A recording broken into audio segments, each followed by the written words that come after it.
Estamos aquí con Guile Branco, el director de la película A Halloween Feast, en el Festival de Cine Macabro. La película se transmitió en la Cineteca y le vamos a hacer unas preguntas que muy amablemente accedió a responder. Hi Guile, how are you doing? Fantastic. Well, it was a great showing. It was a great showing. It was fantastic. Yeah. I actually loved the movie. I was not expecting a horror comedy, actually, but I was really pleasantly surprised by the film. I didn't expect it to go as insane as it actually ended up being. But so congratulations on your debut feature. Thank you. I think it's a pretty strong debut. I guess my And- first question is gonna be, who was the actor, or what was the performance that inspired you to become an actor, to pursue a career in acting? Well, I started acting. I was very young. I think I was about 17 years old. And for most of my, I guess, early life, I mean, from, 17 to maybe even like 5 years ago, all I did was acting. I never actually thought I would actually, direct a movie. I didn't even know I was going to direct this movie 5 years ago.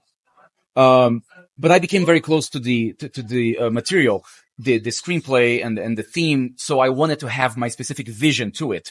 But as far as like, actors that inspire me are actors that are real on camera, like Anthony Hopkins, like, people who really are able to portray things and move an audience.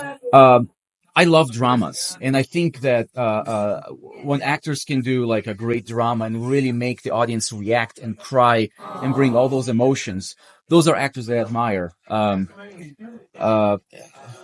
gonna say Anthony Hopkins. I mean, he is somebody who is so good. I hope that I'm that age and still acting. Yeah. No, great answer. Yeah. Sir Anthony Hopkins. Yeah. I don't know if you've ever seen a movie by him called Magic, where he has like this puppet, this ventriloquist dummy. And as you said, it's curious that it's funny that you say that, because that actually is more like a drama. Mm-hmm. I mean, it ends up being a horror movie, but it's more like a drama. When, like I said before, I believe that to make a good film, especially a film, even a funny film, right, you need to film it like a drama. Like you have a screenplay in which the characters they have to say those lines, and it's wacky and it's crazy, but it's within the reality of the script. Halloween Feast is not a film that is very realistic. I mean, there's a lot of it's a fantasy, but the performances are very real because those characters are suffering with that tragedy, the tragedies that are happening around them. So to make a horror comedy or to make a comedy, I'm going to say you have to shoot it like it's a drama. Really, that's my my 2 cents on that. Now that you say that, a couple of characters actually came off as pretty realistic. Actually, but it's funny that you say that because, for example, the Doctor. Yep. Such a sleazy character, but he's actually pretty realistic, even though everything that's happening around him is pretty insane. But now that you mention it, I mean, the drama dynamic for the family is actually pretty. I mean, when it's not insane and funny, it's actually pretty real. Pretty real. And I think, somehow, I think with the good writing, I'm saying that it was good writing. So you are able to find the balance, because some people asked me before, okay, so how do you find the balance between the drama and the comedy? And to be very honest, I feel like if the feelings are deep and real, I found ways to break up those moments of very intense moments with moments of comedy. And in editing, you kind of like go back and forth. And that's something that in editing the movie with my editor, we actually found better ways to showcase the film than I had it on page. You know what I mean? We were able to find moments of comedy and moments of drama even that we could like put them together, like you interweave them. Right. And somehow, to be honest with you, I think this film came out better than I thought it would. Really? How so? Because it's a low budget film. Right. We didn't have a lot of resources to make this. Most of the houses you see are friends. Right.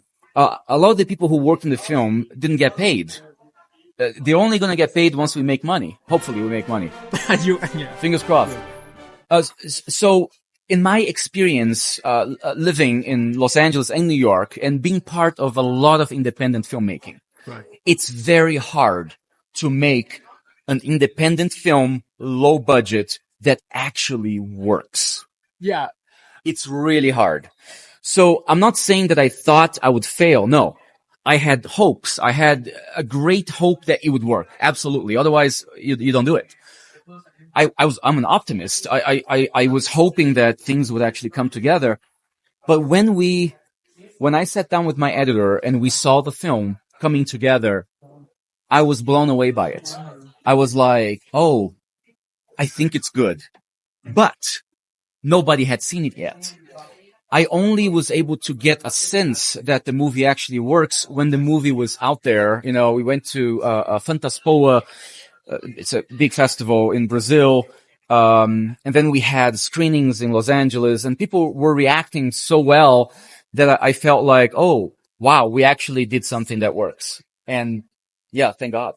Oh, congratulations. And that actually is a great segue to this next question. Yeah. Doing my research, I came across something saying that you studied under the legendary Jose Mojica Marin, Yep.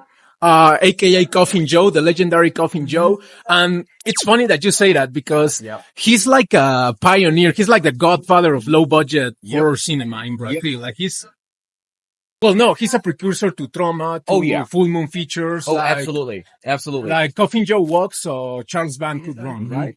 Now, my question would be, what was the most important thing that you learned from Coffin Joe, or what's the best piece of advice that he gave you? Okay, here's what I'd say. I studied with Jose Mojica Marin's Coffin Joe when I was probably 17 years old.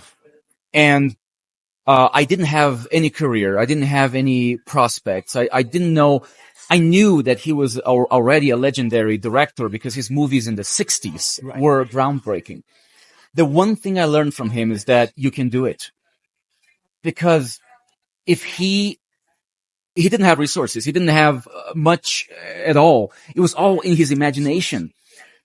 And he was able to use his imagination and write something and film something for so little and move and just create such a cult following afterwards that lives on today, that it gives hope. And I think it's honestly inspiring for any filmmaker, whether you want to do horror or whatever you want to do, that he did it. I can do it. Absolutely. And I think I took that from him in a way. But I was very young, you know. You see, I'm only 28 now, so it was about 11 years ago. Don't tell anybody. No, that's beautiful. That shows you that this is a labor of love. Much like Coffin Joe's films. Yes. Now my next question, again, pretty interesting, learning about you. In doing my research, I found out that you actually did professional competitive bodybuilding for a long time, actually. And now that I've seen the film, Halloween Feast, there's this character, the Dad. He's like a struggling writer. And everyone, that's whatever you say. Yeah, you're going to make it one day. But I don't know. What is it about you? Is there, since you were young, you always wanted to live outside the norm, or having unconventional jobs, or making a living in strange ways, like being a bodybuilder? Let me see something. Do you remember a scene in which the brother comes out with a muscle shirt and he says, "I look like a shriveled up Arnold Schwarzenegger"? Right. Arnold was my idol since I was very young. But not for his acting. No, I mean, I think he's probably a terrible actor. He is. He is. For achieving everything he did. But being who he is, his acting worked. Whatever it was, I can't compare him to like Anthony Hopkins. Absolutely not. No. But he was able to come from nothing. I mean, he was poor and he took on bodybuilding, and he was able to somehow bring him to America. And somehow he became more and more successful. And then suddenly he's making movies. So I think when I was young, I was bullied. Okay. I was very skinny. I was 15 years old, and the school kids would just really beat me up, and it was horrible. And bodybuilding took me out of that. I started lifting weights. I was 15, and when it was the first time I had community, because everybody in school treated me very badly because I was a joke. I was different. I was skinny. But when I started to lift weights and I was at the gym, it was the first time I had a group of friends who respected me. So we trained together, we ate together, and it goes back to, if you see Pump and Iron, that's actually what happened to Arnold. I mean, he had that community that he formed, in Gold's Gym and all that.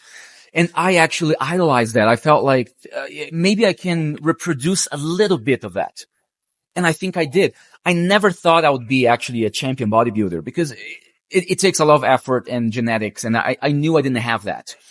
But it became a very fun hobby for me to do. I would compete every year for about 10 years. I was probably 18, 19, and I competed until, I'm going to say, until I was probably 30. It was 15 years I would prepare and compete.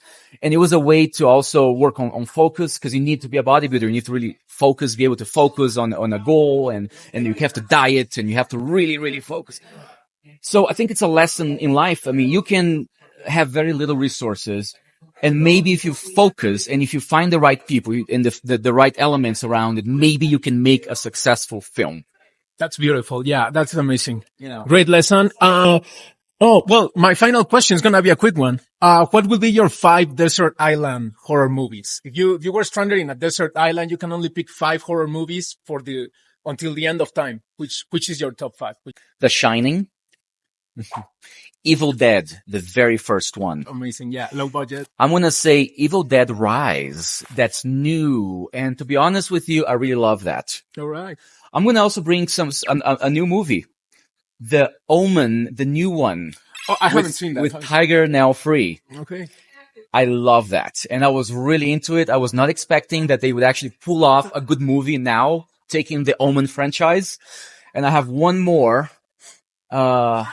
Okay, so I'm going to say Nightmare on Elm Street, because here's the deal. Nightmare on Elm Street, for me, it's kind of a comedy. But scared the shit out of me when I was a kid. I was so scared of that movie. But when you think about the themes of the movie and what was happening there, it would be very easy to make that into a comedy, a full-on comedy. And it's scary. Oh my God. Wes Craven, man. Legend. I mean, Freddy did end up becoming kind of a prankster himself, right? Yeah. Freddy did end up making... I think the other movies, they veered too much into the comedy. I think he lost a little bit, because I think, I'm happy that Nightmare on Elm Street was as scary as it is.